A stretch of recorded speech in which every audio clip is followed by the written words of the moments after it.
Face à la crise, le gouvernement a décidé de faciliter et d'étendre le recours au chômage partiel, aux employés à domicile, aux assistantes maternelles ou encore au VRP. Concrètement, votre salaire reste inchangé si vous êtes au SMIC. Au-dessus, vous toucherez 84% de votre rémunération nette. 100% du chômage partiel sera pris en charge par l'État, dans la limite de 5 500 €.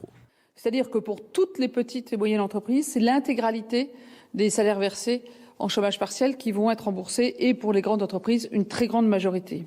Le gouvernement permet également dans certains secteurs de déroger à la durée légale du temps de travail. Un salarié pourra travailler jusqu'à 48 heures par semaine, voire 60 à titre exceptionnel. L'employeur aura également la faculté d'imposer ou de différer les prises de congés payés après un accord collectif dans la limite de 6 jours ouvrables.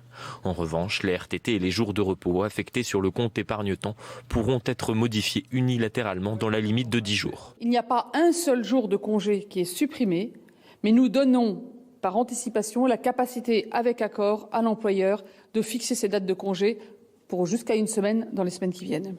Dans le même temps, les droits sociaux seront préservés et poursuivis pendant toute la durée de confinement. Pour tous les chômeurs en fin de droit, nous prolongeons les droits au mois d'avril sur la base de l'indemnisation du mois de mars, alors que normalement, leurs droits étant épuisés, ils n'auraient plus eu droit à l'assurance chômage. Autant de mesures pour éviter que cette crise sanitaire ne se transforme en crise économique et sociale.